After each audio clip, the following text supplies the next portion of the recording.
গতকাল ভারী বৃষ্টির পর ১.৫ দিন পেরিয়েছে। এখনও পানির নিচে বকশীবাজার বুয়েট ক্যাম্পাস সহ রাজধানীর কিছু এলাকা। সিটি কর্পোরেশন শত শত কোটি টাকা খরচ করার পরও বর্ষায় এমন অবস্থায় ক্ষুব্ধ নগরবাসী। সঙ্গে গ্যাস সংকট বাড়াচ্ছে নাগরিক দুর্ভোগ। আনোয়ার হোসেনের রিপোর্ট। এটি রাজধানীর অন্যতম বিদ্যাপীঠ বুয়েটের প্রশাসনিক ভবনের পাশের বাগান। গতকালের বৃষ্টির পানি এখনও জমে আছে।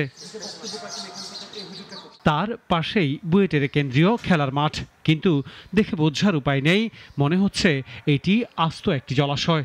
দখলে ভরাটে ঢাকার হারিয়ে যাওয়া জলাশয়ের ভূত যেন নেমে এসেছে খেলার মাঠে। গত বুধবারে অফিস করে গেছি, তখন এরকম পানি ছিল না, বৃষ্টিও হয়নি। আজকে এসেই দেখে এই অবস্থা বৃষ্টি, আর এখানে সোয়ারেজ লাইনগুলো একটু ভরাট হয়ে আছে। বৃষ্টি বেশি হলে এখানে পানিটা জমে থাকে। বুয়েট থেকে বেরিয়ে সোজা কোয়ার্টারের দিকে গেলেই মিলবে হাঁটু পানি। বসবাসকারীরা বলছেন, একে তো সড়কে পানি, সেই সাথে কয়েকদিন ধরে নেই গ্যাস। এই যেন কঠিন দুর্বিষহ জীবন। এই পানি যায় না কোথাও মোড়ের মধ্যে কোনো আটকা পড়া আছে, এটা তদারকি করার কোনো লোক কেউ নাই। পানির পাশাপাশি গ্যাসের সাপ্লাই বন্ধ হয়ে গেছে, ফলে গতকালকে থেকে রান্নাঘরে গ্যাস নাই। সমাধান কে করবে? একমাত্র যদি আল্লাহ সমাধান করে, এছাড়া এই দেশে কেউ সমাধান করতে পারবে না। যেখানে পানি জমে সেখানে গ্যাসের সমস্যা তৈরি হয় জানিয়ে সাধারণ মানুষের দাবি, দ্রুত সড়কে জলাবদ্ধতা নিষ্কাশনের পাশাপাশি গ্যাসের সমস্যা সমাধানের।